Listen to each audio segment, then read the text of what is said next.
अस्सलाम वालेकुम। Programme replay के एक और एपिसोड के साथ मैं हूं आपका होस्ट इमरान सिद्दीक और आज प्रोग्राम में हम बात करेंगे पाकिस्तान क्रिकेट की एशिया कप की और सिंध प्रीमियर लीग जो कि अब शुरू होने जा रही है, जिसका पहला एडिशन होगा। केपीएल के बाद ये पाकिस्तान में दूसरी एक मकामी सतह पर लीग होगी जो कि शुरू होने जा रही है। 6 टीमें इसमें शिरकत करेंगी, इस पर भी बात करेंगे प्रोग्राम के सेकंड हाफ में। लेकिन पहले हाफ में हम बात करेंगे पाकिस्तान क्रिकेट की और एशिया कप की। और भारत की जो चालें हैं एशिया कप पे वो ख़त्म नहीं हो रही हैं और अब उन्होंने श्रीलंकन क्रिकेट बोर्ड के सरबराह शामी सिल्वा को बुला लिया है आईपीएल फाइनल देखने के लिए और वहीं पर एशिया कप के हवाले से भी बात होगी और श्रीलंका में एशिया कप हो सकता है। अब देखते हैं कि क्या फ़ैसला होता है आईपीएल फाइनल के बाद। भारतीय बोर्ड की मीटिंग भी है, उसमें उसके बाद जो है वो डिसीजन अनाउंस कर सकते हैं। प्रोग्राम में स्टूडियो में मौजूद हैं कमर अहमद साहब, सीनियर स्पोर्ट्स जर्नलिस्ट। उनसे गुफ्तगू का आगाज़ करेंगे और सेकंड पार्ट में हम बात करेंगे सिंध प्रीमियर लीग की जो कि कराची में मुनक्किद होने जा रही है। कमर साहब, वेलकम टू द शो। और एशिया कप ही है आजकल बात करने के लिए, तो भारतीय क्रिकेट बोर्ड जो है हर मुमकिन कोशिश कर रहा है कि पाकिस्तान में किसी तरह मैचेस ना हो। अब जबकि हाइब्रिड मॉडल पर ग्रीन सिग्नल मिले थे कि शायद ये अप्रूव हो जाए और 4 मैचेस पाकिस्तान में हों, अब उन्होंने श्रीलंकन क्रिकेट बोर्ड के सरबराह को बुलाया है। इसका कोई मतलब आप समझ सकते हैं कि क्या रीज़न उसका हो सकता है? तो समझते हैं कि अब कोई नया डिसीजन ये लोग लेने जा रहे हैं या फिर जो पाकिस्तान का फैसला है हाइब्रिड मॉडल का उसी पर एग्री करेंगे ये लोग? देखिए, जो इंडियन क्रिकेट बोर्ड चाहेगा वही होगा, हमेशा याद रखें। इसलिए कि दे आर पावरफुल फाइनेंशियली और चूँकि पैसे की कंट्रीब्यूशन सबसे ज़्यादा आईसीसी को उनकी तरफ से होता है, तो माइट इज़ राइट वाला मामला है। और जहाँ तक पाकिस्तान एशिया कप और भारत का ताल्लुक़ है, उसका पूरा जो इन्हिसार है वो भारत की पॉलिटिकल जनता के ऊपर है, जिसको कंट्रोल करती है BJP, Bharatiya Janata party. Militant extremist Hindutva के ये फॉलोअर्स है। मोदी उनका लीडर है और आपको याद होगा कि भारत का प्राइम मिनिस्टर एक ज़माने में बैन था ऑस्ट्रेलिया, अमेरिका और इंग्लैंड जाने के लिए। जब प्राइम मिनिस्टर बना तो उसका बैन हटाया गया। बीजेपी कंट्रोल बीसीसीआई है, भारत का क्रिकेट बोर्ड। वो कभी पाकिस्तान को बायलैटरल सीरीज उससे नहीं खेलेगा। जहाँ तक एशिया कप का ताल्लुक़ है, हर तरफ ये रोड़े अटकाएगा, अपनी टांग अड़ाएगा और बांग्लादेश को या श्रीलंका के क्रिकेट ऑफिशियल्स को उनको ये बरगलाएगा कि ये जो हाइब्रिड मॉडल जो पेश किया गया है पाकिस्तान की तरफ से, इस पर ज़रा आप लोग और खौज करें और ये करें। बात दूसरी ये है कि अगर भारत सिंपल सा एक पॉइंट स्टैंड लिया है पाकिस्तान ने और स्ट्रॉन्ग स्टैंड पे कायम रहना चाहिए नजम सेठी और पाकिस्तान क्रिकेट बोर्ड को। अगर भारत इनकार करता है पाकिस्तान में एशिया कप खेलने के लिए, तो पाकिस्तान को भारत किसी सूरत में नहीं जाना चाहिए वर्ल्ड कप खेलने के लिए। तो आपने पहली लाइन में कहा कि जो भारत चाहेगा वो होगा। पहले भी हम यही सुनते हुए आ रहे हैं, कहीं ना कहीं तो इस मामले को रुकना चाहिए ना। मतलब ऐसा तो नहीं हो सकता कि पूरी वर्ल्ड क्रिकेट उन्होंने ही चलानी है। आपको इतना क्रेडिट पाकिस्तान क्रिकेट बोर्ड को ज़रूर जाता है कि अगर कोई गलत फैसला होता है या कोई मुनसिफाना फैसला नहीं होता तो पाकिस्तान क्रिकेट बोर्ड आवाज़ तो बुलंद करता है। ये क्रिकेट ऑस्ट्रेलिया, इंग्लैंड, न्यूजीलैंड ये तो बिल्कुल मतलब डरे हुए हैं, ये कभी आवाज़ बुलंद नहीं करते। कहीं ना कहीं तो रुकना चाहिए इस मामले को कि क्रिकेट बोर्ड्स को, पाकिस्तान क्रिकेट बोर्ड को सपोर्ट करना चाहिए ताकि ये जो अजारादारी है, ये जो इनकी मैं कहूँगा बदमाशी जो है, ये ख़त्म हो। एशियन क्रिकेट काउंसिल का वजूद इसलिए आया था, जो कि मैंने पिछले प्रोग्राम में आप लोगों के कहा था कि इंग्लैंड, ऑस्ट्रेलिया और south Africa founding members of the ICC की वीटो पावर को ख़त्म करने के लिए। अच्छा। इसलिए कि जो तजवीज़ पेश करता था पाकिस्तान, भारत, श्रीलंका या न्यूजीलैंड फॉर दैट मैटर या वेस्ट इंडीज़, तो ये वीटो उसको कर देते थे। इनकी बात मारने को तैयार नहीं होते थे ये 3 मुल्क, उनमें से कोई नहीं कोई इसको वीटो कर देता। इसके रिएक्शन में ये एशियन क्रिकेट काउंसिल बनी ताकि इनको कुछ सबक सिखाया जाए, काउंटर किया जाए। अब बात दरअसल ये है कि एशियन क्रिकेट काउंसिल एक ऐसी कंट्रोवर्शियल काउंसिल हो गई है जिसका मकसद अब समझ में नहीं आता।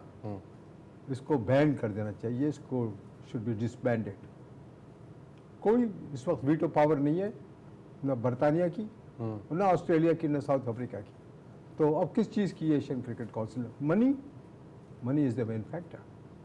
इसलिए कि अगर लोग ये कहते हैं और जो फाइनेंशियल पंडित्स हैं कि अगर पाकिस्तान एशिया कप में अगर इसकी बात नहीं मानते हैं लोग और पाकिस्तान भारत नहीं जाता खेलने के लिए तो भारत को इटसेल्फ $45 मिलियन का नुकसान होगा।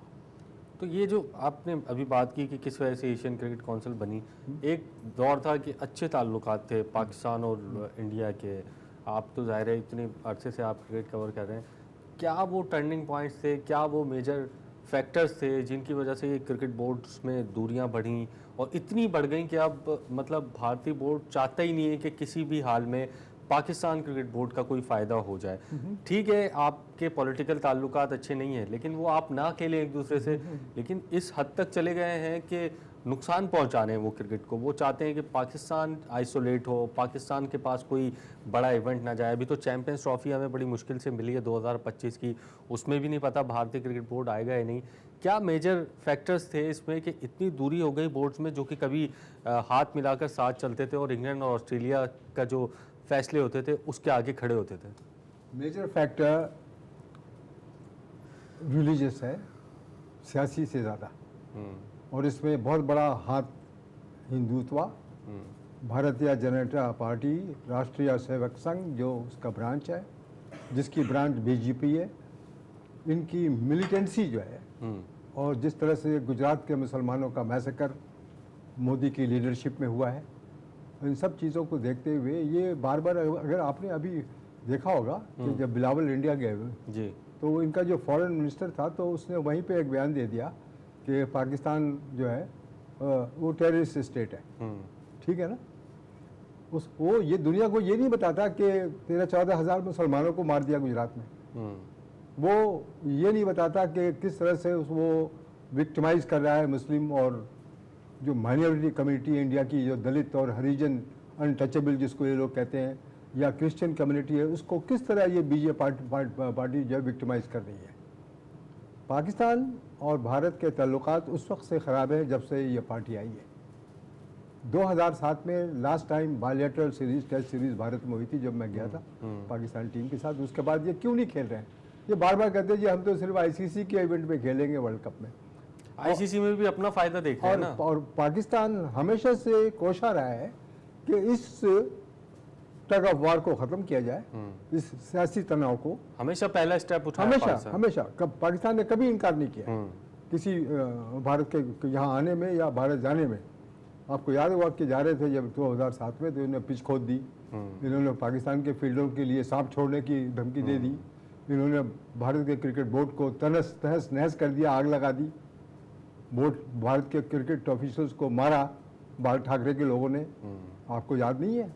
तो अब बात ये बोलते हैं कि पाकिस्तान टेररिस्ट स्टेट है, तो इनको होश के नाखून पकड़ने चाहिए भारत क्रिकेट बोर्ड को। सिर्फ पैसा ही नहीं होता दुनिया में, रिलेशनशिप भी होती है। तो पाकिस्तान तो हर वक्त खेलने को तैयार है। अब ये फिर वही पंगा है एसीसी का। अगर याद हो कि हम जब गए थे 2007 में तो 2 टेस्ट के बाद जो तीसरा टेस्ट कलकत्ता में था, तो ये पिच तो खोद दी थी इन्होंने, इसलिए टेस्ट शिफ्ट करना पड़ा बिल्कुल दिल्ली से मद्रास, चेन्नई। तीसरे टेस्ट को इन्होंने एशियन क्रिकेट का मैच बना दिया, अगर आपको याद हो, और उसमें आग भी लगा दी। ठीक है ना, हल्ला गुल्ला कर दिया, उसके बावजूद पाकिस्तान जीत गया मैच। ठीक है ना, हमेशा से ये भारत अपने को बड़ा मासूम जाहिर करता है, और इनकी ये क्रिकेट के ऑफिशियल जो बीजेपी बैक्ड हैं सियासी तौर पे, तो ये एक रैशनल बात किस तरह करेंगे पाकिस्तान की क्रिकेट टीम या आईसीसी से? आईसीसी तो इनके कदमों में झुका हुआ है। भारत सबसे बड़ा प्रॉब्लम ही यही है। सबसे बड़ा प्रॉब्लम ये कि जब भी कोई बात होती है तो आईसीसी कहता है हम बीच में नहीं पड़ते, आप बायलैटरल सीरीज आप खुद तय करें आपस में। बिल्कुल, तो फिर आप आईसीसी बना के बैठे क्यों हैं? बिल्कुल, तो फिर पाकिस्तान क्रिकेट बोर्ड को ही मना कर देना चाहिए भाई, जब आप बायलैटरल सीरीज में नहीं बोल रहे हैं तो फिर हम वर्ल्ड कप में नहीं खेलेंगे। फिर आईसीसी को मुझे लगता है कि होश ठिकाने आएंगे, क्योंकि जब माली तौर पे उनका एक बड़ा नुकसान होगा तो शायद उनका कोई स्टेप उठाने पर वो मजबूर हो। प्रोग्राम में वक्त हुआ एक ब्रेक का, ब्रेक के बाद वापस बीजेपी की जो बात कर रहे हैं कमर साहब, इनसे पूछेंगे कि क्या जो गवर्नमेंट अगर चेंज होती है भारत में तो फिर क्या कोई इम्कानात हैं कि दोनों बोर्ड्स फिर से एक मरतबा करीब आएँ और क्रिकेट जो है वो बहाल हो। प्रोग्राम में ब्रेक के बाद बात करते हैं।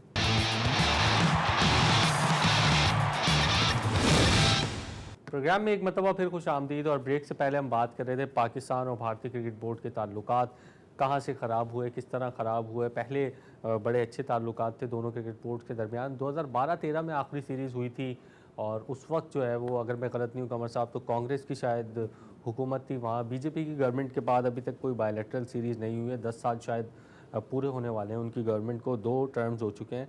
तो क्या कमर साहब आप समझते हैं कि अगर ये बीजेपी इस मरतबा सिलेक्ट नहीं होती है, इलेक्ट नहीं होती है और कांग्रेस को मौका मिलता है, तो ताल्लुकात में कुछ बेहतरी का इम्कान है, कुछ बर्फ़ जो है वो पिघल सकती है? जब तक कि बीजेपी की गवर्नमेंट भारत में ख़त्म नहीं होगी, जब तक पाकिस्तान के ताल्लुकात भारत से सही नहीं होंगे। ये मैं आपको गारंटी के साथ कहता हूँ। अभी आप देखें इनकी पॉपुलैरिटी का ग्राफ नीचे गिरता जा रहा है। अब ये साउथ इंडिया में बीजेपी हार गई कांग्रेस से, ठीक है ना। तो इसी तरह कोई भी पार्टी हमेशा पावरफुल नहीं रहती। Even one of the best democratic country जिसे कहा जाता है बरतानिया, वहाँ भी नहीं। पार्टियाँ चेंज होती रहती हैं और उनकी जो फॉलोइंग है, एफिलिएशंस चेंज होती रहती हैं। तो कोई ज़रूरी नहीं है कि बीजेपी अगले 10 साल भी पावर में हो। अगर जिस तरह के काम कर रहे हैं तो ये इनकी पॉपुलैरिटी जो है उनका ग्राफ नीचे गिरता जा रहा है। तो पाकिस्तान के लिए बहुत ज़रूरी है कि बीजेपी गवर्नमेंट का खात्मा हो जाए भारत में। अच्छा, अगर एशिया कप में भारतीय बोर्ड अपनी मनमाने में कामयाब हो जाता है, पाकिस्तान की नहीं मानता है कि क्या हाइब्रिड मॉडल है, हम इसको तस्लीम नहीं करते हैं, तो क्या फिर पाकिस्तान क्रिकेट बोर्ड को डिसीजन लेना चाहिए और इस मरतबा फर्म लेना चाहिए, स्टैंड करना चाहिए उस पर कि भारत जो है वो नहीं जाएंगे? पाकिस्तान ने अभी बहुत ही, मैं समझता हूँ कि सेंसिबल स्टैंड लिया हुआ है। नजम सेठी साहब की क़यादत में इस वक्त जो भी स्टैंड पाकिस्तान क्रिकेट बोर्ड ने लिया हुआ है वो बहुत ही स्ट्रॉन्ग लिया हुआ है और आई होप कि इस पर यह कायम रहे और ये घुटने टेक दें भारत के खिलाफ। नहीं, ऐसा पहले भी हुआ है या पैसे को कंसिडर करते हैं। हाँ, पहले भी हुआ है, लेकिन एंड टाइम पे जो है हम लोग झुक जाते हैं। लेकिन टाइम चेंजेस, ठीक है ना।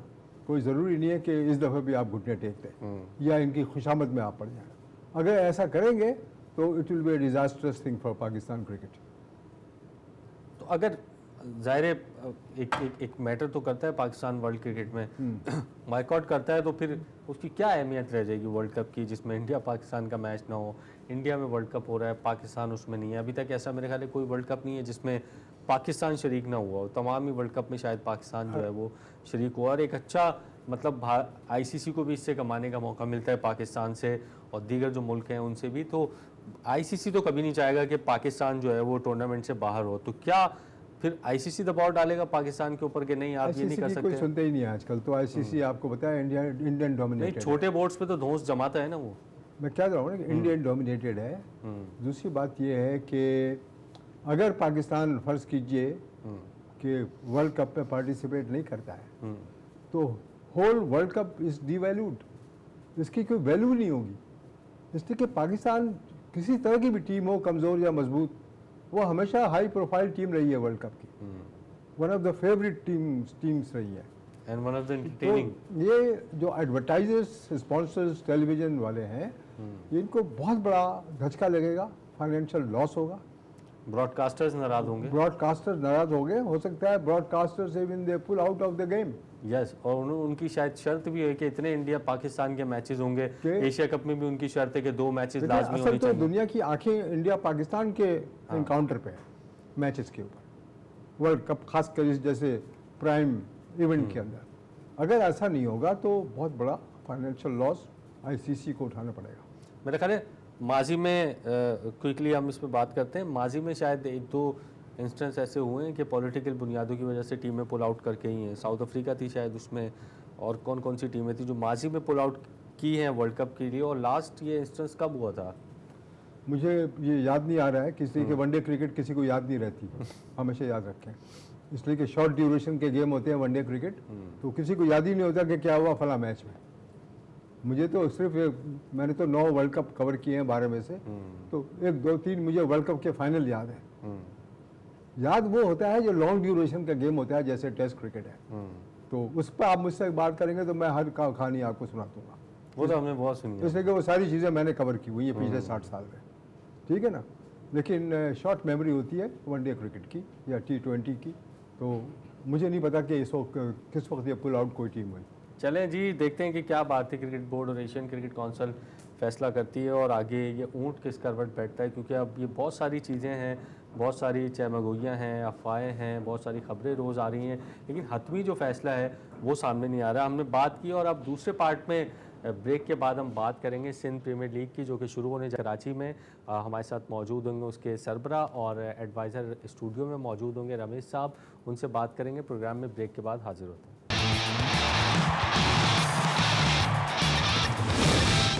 प्रोग्राम में एक मरतबा फिर खुश आमदीद। और पहले पार्ट में हमने बात की एशिया कप की और पाकिस्तान क्रिकेट की, और आज हम बात करेंगे सिंध प्रीमियर लीग की, जो कि शुरू होने जा रही है। पहला एडिशन होगा कराची में, 6 टीमें उसमें शिरकत करेंगी। आरिफ मलिक जो कि इस लीग के सदर हैं वो भी हमारे साथ मौजूद होंगे, लेकिन स्टूडियो में हमारे साथ मौजूद हैं Ramesh Kumar sahab. Welcome to the show. और ये एडवाइज़र हैं सिंध प्रीमियर लीग के, इनसे गुफ्तगू का सिलसिला शुरू करते हैं। क्या मतलब, पहले तो ये बताइएगा इसकी, इस लीग की शुरू करने की वजह और इसकी क्या क्या तफसीलात हैं, कितनी टीमें हैं, कितने प्लेयर्स होंगे, क्या क्या इसके रूल्स एंड रेगुलेशन है। पहले तो इस बारे में देखिए, पहले तो मैं आपको ये बताऊं कि सिंध प्रीमियर लीग है क्या। देखिए, सिंध प्रीमियर लीग वो अपॉर्चुनिटी है जो ग्राउंड पे बैठे हुए बच्चों को, या जो पीछे जो जिनको अपॉर्चुनिटीज़ मिलती नहीं हैं, जो आगे आ सकें। तो हमने कोशिश ये की है कि हम ग्राउंड लेवल पे जाएं, उन बच्चों को आगे लेके आएँ, उस टैलेंट को आगे लेके आएँ। अच्छा, सिंध प्रीमियर लीग 6 टीम पे मुश्तमिल है, 6 डिवीज़न हैं सिंध में। ठीक है। कराची गाजीज, हैदराबाद बहादुर्स, ठीक है। मीरपुर खास tigers, Sukkur patriots, Larkana Challengers, Benazirabad Lals. ठीक है। अब ये जो हमने नाम रखे हैं गाजीज, बहादुर्स, इसके पीछे भी कहानी है। हमारी टीम ने बैठ के पूरा सोच के उसके बाद ये गाजीज, बहादुर्स, टाइगर्स, ये डिटेल में कभी बताएंगे आपको। ठीक है। अच्छा, बता हमारे सकते हैं आप अभी? जी अभी भी बता सकते हैं वो फिर डिटेल में इस पर जाएंगे अच्छा, ना। अच्छा। ठीक है। अच्छा, ये हमारा जो 3rd ऑफ अगस्त को हमारा नेशनल स्टेडियम में हमारा प्रोग्राम है इसको स्टार्ट करने का, और 13th ऑफ अगस्त को हमारा एंड है। 13th ऑफ अगस्त 11:15 बजे हमारा फाइनल एंड होगा, ताकि हम 14th अगस्त को 12 बजे के बाद वहीं मैसिव सेलिब्रेशन के साथ ठीक है। सेलिब्रेट कर सकें। बहुत अच्छा आइडिया है। ठीक है।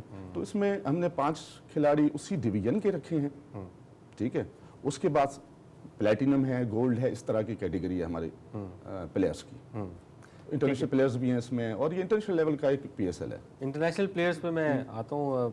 आरिफ मलिक साहब जो कि लीग के सदर हैं, जिन्होंने KPL को भी आपको पता है कि कामयाब बनाया, दुनिया भर में डिस्कस भी हुई कश्मीर प्रीमियर लीग, तो उनसे बात करते हैं। Welcome to the show Arif Malik sahab. और क्या कहेंगे, कितना इस पे आप काम कर रहे हैं, कितने हम समझते हैं कि ये सक्सेसफुल हो सकती है, और सिंध के जो लोग, जो कि ख़ास तौर पे जो अंदरून सिंध के लोग हैं, जिनका टैलेंट जो है वो यहाँ पर शो नहीं हो पाता है। अब जिस तरह से धानी हैं या और दीगर जो लड़के हैं, वो तो PSL हो गई तो सामने आ गए, वरना वो भी मेरा ख्याल है फिर सामने नहीं आते। तो कितना उनके लिए हेल्पफुल ये साबित होगा, जो कि अंदरून सिंध में रहते हैं, जिनके पास फैसिलिटीज़ नहीं है, जिनके पास ग्राउंड नहीं है, उनके लिए कितना हेल्पफुल होगा ये? देखिए, Sindh premier league of course इस पे we been working for last 2 years. बड़ी इस पे हमने मेहनत, इसका लीगल फ्रेमवर्क, और फिर इसमें जो आपकी अप्रूवल्स वगैरह जो प्रोसेस होता है, वो आपको पता है कैसे लेंथी प्रोसेस, तो अल्हम्दुलिल्लाह वो सारा हमने किया। थोड़ा सा बैकग्राउंड इसका ये है कि we contracted with Sindh government exclusively for 10 years, और इसमें हमारा जो इंटीरियर की आप बात कर रहे हैं, देखें क्रिकेट दुनिया में बहुत सारी जगहों पे हो रही है, lot of cricket is happening. Even अब तो आपको विंडो भी नहीं मिलती कि आपने अगर लेट्स सपोज को 15-20 दिन का टूर्नामेंट है, वो आपने कब करवाना है, तो you have to you know look at the schedules और टेलीविजन की अवेलेबिलिटी और वो सारी चीजें। सो इंटीरियर के लिए it's gonna be a big opportunity, because जो मेन स्ट्रीम प्लेयर्स हैं हमारे पास वो मौजूद होंगे। आपने ओवरसीज प्लेयर्स की आपने बात की, तो उसमें हमारी we are in the negotiation के जो सिंध गवर्नमेंट से हमारी बात हुई है, उसमें हमें श्योरिटी दिलाई गई है कि ओवरसीज एक प्लेयर की जो है ना वो प्रोविजन शायद इस पर मिल सके इंशाल्लाह। We are in the process. और दूसरी, जहाँ तक आपने इंटीरियर की बात की, yes this is very important thing कि इंटीरियर में बहुत टैलेंट है। देखिए, पूरे पाकिस्तान में टैलेंट है। अभी आप अपनी क्रिकेट टीम की कंपोजिशन अगर आप देखें, तो उस कंपोजिशन में सिंध की अगर बात करें तो you only like have the option of धानी, या फिर आपके पास कराची में जो प्लेयर्स हैं उसका ऑप्शन है। तो इंटीरियर का बच्चा जो है ना, वो बेचारा या तो ट्रेन आउट हो जाता है, या फिर वो उस प्लेटफॉर्म तक पहुंचता नहीं है। सो इसमें हम जो एक टैलेंट हंट ड्राइव हम कर रहे हैं पूरी थ्रू आउट द इंटीरियर, वहाँ से हम बच्चे उसको पिक करेंगे और फिर हम कुछ बच्चों को इंटरनेशनली ट्रेन भी करेंगे काउंटीज में, और ऑस्ट्रेलिया का भी हमारा प्लान है कि उनको हम भेजेंगे ताकि एक प्रॉपर जो है ना एक प्रोसेस के तहत वो बच्चे मेन स्ट्रीम में आ सकें। और फिर दूसरी बात ये है कि जब आपका टैलेंट, जब एज फैक्टर होता है ना, अगर लेट्स सपोज कोई बच्चा 17-18 साल, 20 साल, 21-22 टच कर गया तो उसकी प्रोबेबिलिटी कम हो जाती है। तो हमारी जो टेक्निकल टीम है ऑब्वियसली वो कोशिश करेगी कि हम जो यंग टैलेंट है उसको उठाएं ताकि वो आगे पाकिस्तान को रिप्रेजेंट कर सके, एसपीएल खेले, पीएसएल खेले, बाकी लीग्स खेले, सस्टेनेबल फैक्टर बने सबके लिए।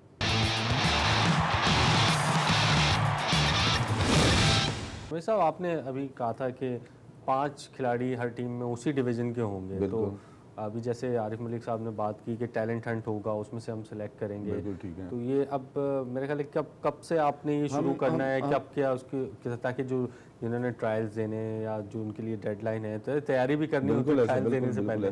हम बहुत जल्द डेट्स अनाउंस करेंगे हर डिवीजन की, कि सखर डिवीजन में हम कब जा रहे हैं, वेन्यू क्या है, ठीक, हैदराबाद कब जा रहे हैं, मीरपुर खास कब जा रहे हैं, तो वो अनाउंसमेंट हम मीडिया के थ्रू, सोशल मीडिया के थ्रू, अपने पेजेस पे तो हम डेफिनेटली करेंगे ताकि लोगों को पहले पता चले, बच्चों को, और वो पहले वहाँ पहुँच सके हमारे पास। ठीक है आरिफ मलिक साहब, जैसे हमें पाकिस्तान सुपर लीग है उसमें 4 खिलाड़ी गैर मुल्की होते हैं, फिर केपीएल में भी हमने देखा कि फॉरेन प्लेयर्स थे, तो कितने आप समझते हैं कि कितना आप टारगेट कर रहे हैं कि एक टीम में 2 होने चाहिए या 3 होने चाहिए या 1 होना चाहिए, कितने फॉरेन स्टार्स होंगे, और वो जो फॉरेन स्टार्स आप लेकर आएंगे वो करंट होंगे या फिर हाल ही में रिटायर होने वाले क्रिकेटर होंगे? देखिए 2-3 फैक्टर्स हैं। एक तो आपको इस बात पे खुश होना चाहिए, और हम सब पाकिस्तानियों को इस बात की मुबारक हो कि हमारे पास माशाल्लाह से जो स्टार्स हैं, नंबर 1, नंबर 2, नंबर 3 रेटिंग के इस वक्त पोटेंशियल स्टार्स हमारे पास मौजूद हैं। बाबर आजम की बात करें, शाहिन शाह अफरीदी की बात करें, अभी जो नई रैंकिंग्स आ रही है, so surely we are at the top. एक तो ये बात हो गई, और दूसरी बात ये है कि जब आप ओवरसीज या फॉरेन प्लेयर्स की जब आप बात करते हैं तो उसमें देखें, उसमें हम कोशिश कर रहे हैं कि हम एक की प्रोविजन रखें, बिकॉज देखें सस्टेनेबिलिटी फैक्टर, मैंने आपको कहा ना कि तो अफोर्डेबिलिटी फैक्टर है, उसको भी हमें देखना है कि हमने फ्रेंचाइज ओनर्स के लिए, सबके लिए अफोर्डेबल रखना है। और मेरा ख्याल है कि हमारे जो पाकिस्तानी स्टार प्लेयर्स हैं और सेंट्रल कॉन्ट्रैक्टेड इंशाल्लाह ताला वो उसकी भी प्रोविजन होगी, फिर उसके बाद एक ओवरसीज, तो मेरा ख्याल है कि इट्स अ गुड पैकेज। और उन बच्चों के लिए जो 5-5 सिंधी बच्चे आएंगे ईच स्क्वाड में, और उसमें से 2 प्लेइंग 11 में मैंडेटरी होंगे, तो मेरा ख्याल है कि उनके लिए $1 मिलियन अपॉर्चुनिटी होगी to share the dressing room with international star players. बिल्कुल, आरिफ मलिक साहब हमारे साथ मौजूद हैं। नवीद साहब, जो भी हम क्रिकेट कराते हैं मुल्क में, तो वो एक पाकिस्तान क्रिकेट बोर्ड के बैनर तले होती है, उनसे आपको एनओसी लेना होता है, तो आपने ये तमाम मामला सेट कर लिए हैं कि उनको तो कोई एतराज़ नहीं, क्योंकि हमने सुना था कि जब केपीएल शुरू हो रही थी, जब भी जो पीएसएल के जो फ्रेंचाइज ऑनर्स हैं उन्होंने रिजर्वेशन शो की थी कि यार एक लीग जब आपके मुल्क में है तो दूसरी कैसे हो रही है, तो ये एक डाइवर्ट होता है ज़ाहिर है, तो उनसे आपने तमाम मामला सेट कर लिए पाकिस्तान क्रिकेट बोर्ड से? सब ऑन बोर्ड है, सिंध गवर्नमेंट, पीसीबी, सब हमारे साथ ऑन बोर्ड है। मतलब कोई आप समझते हैं कि कोई किसी किस्म की कोई परेशानी नहीं कोई होगी? परेशानी नहीं, और पाकिस्तान क्रिकेट बोर्ड आपको इस मामले में सपोर्ट करेगा? सपोर्ट करेगा। हेल्प कर। अच्छा, सिंध गवर्नमेंट की आरिफ मलिक साहब आपने बात की है, तो वही 10 साल आपने कहा शायद कि वो हैं, तो वही इसको स्पॉन्सर भी कर रहे हैं, वही तमाम चीज़ें इसकी देखेंगे, या फिर या कोई और भी है बैकग्राउंड पर? फ्रेंचाइज मालकान तो ज़ाहिर होंगे ही, सिंध गवर्नमेंट ही मेन इसकी स्पॉन्सर होगी? पाकिस्तान क्रिकेट बोर्ड के जो रोल है, of course Pakistan cricket board is father of cricket in Pakistan, ठीक है, नंबर 1, ये तो बात फॉर श्योर है। और दूसरी बात ये है कि उसके प्रोटोकॉल्स हैं कि हर साल आपको नॉन ऑब्जेक्शन सर्टिफिकेट आपको लेने होते हैं। बिल्कुल। कश्मीर में जो हमारे पास सिनेरियो था वो था कि इट वाज आवर रिस्पांसिबिलिटी, हम एज ए लीग ऑर्गेनाइजर हमारी रिस्पांसिबिलिटी थी। यहाँ पे जो हमारी कॉन्ट्रेक्चुअल ऑब्लिगेशन है वो government of Sindh is responsible for the ground arrangement, for the players, for the NOCs और सारी चीजें। सो कॉन्ट्रेक्चुअली हम ये सिंध गवर्नमेंट की रिस्पांसिबिलिटी है। So obviously, Sindh government is already in touch with Pakistan Cricket Board, I don't see any problem.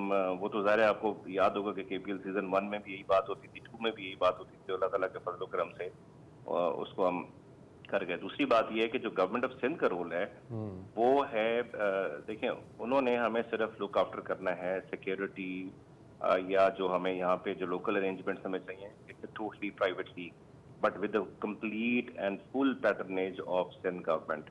ये बड़ी एक इम्पॉर्टेंट और टेक्निकल एस्पेक्ट है कि इसमें जो डिसीजन मेकिंग्स हैं या इसमें जो पॉलिसीज हैं या जो क्रिकेटिंग रूल्स हैं, वो सारे के सारे हम एज अ प्राइवेट एंटिटी हम इसको वो कर रहे होंगे। और जो बाकी सरपरस्ती है वो ऑब्वियसली हुकूमत सिंध की सरपरस्ती है और हुकूमत सिंध उसको जो है ना वो लेके जा रहा है। तो हमारी असल में रोल डिफाइन हुए हैं। गवर्नमेंट ऑफ सिंध का भी हमारा कॉन्ट्रैक्चुअली रोल है, हमारा अपना भी रोल है। जैसे हमने एक बड़ी इंपॉर्टेंट चीज हम काम कर रहे हैं, चूंकि प्लेयर डेवलपमेंट प्रोग्राम पे हम काम कर रहे हैं, इंटरनेशनल कोचेस को लेके आएंगे।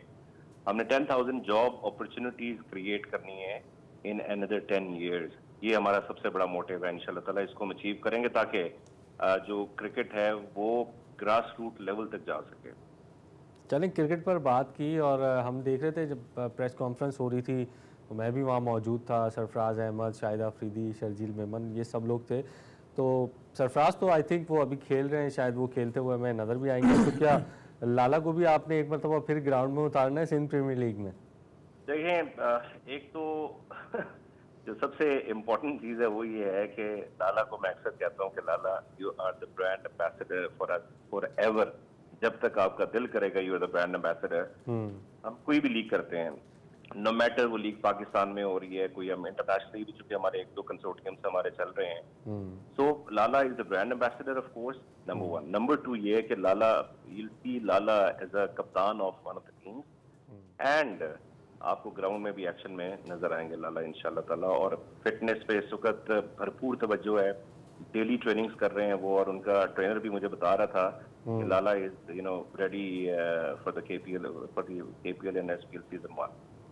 चलें जी, देखते हैं कि शाहिद अफरीदी के छक्के शायकीन एक मरतबा फिर देख सकेंगे। अभी वैसे खबर आई थी कि शायद वो 40 ओवर का जो सीनियर्स वर्ल्ड कप है उसमें भी पाकिस्तान की नुमाइंदगी करेंगे। Thank you very much Ramesh साहब, और thank you very much Arif Malik साहब। आप दिया और सिंध प्रीमियर लीग के जो सवालात थे उनके तमाम जवाब दिए। प्रोग्राम का वक्त जो है वो ख़त्म हुआ है। कल एक और प्रोग्राम के साथ आपकी खिदमत में हाजिर होंगे। तब तक के लिए अल्लाह हाफ़िज़।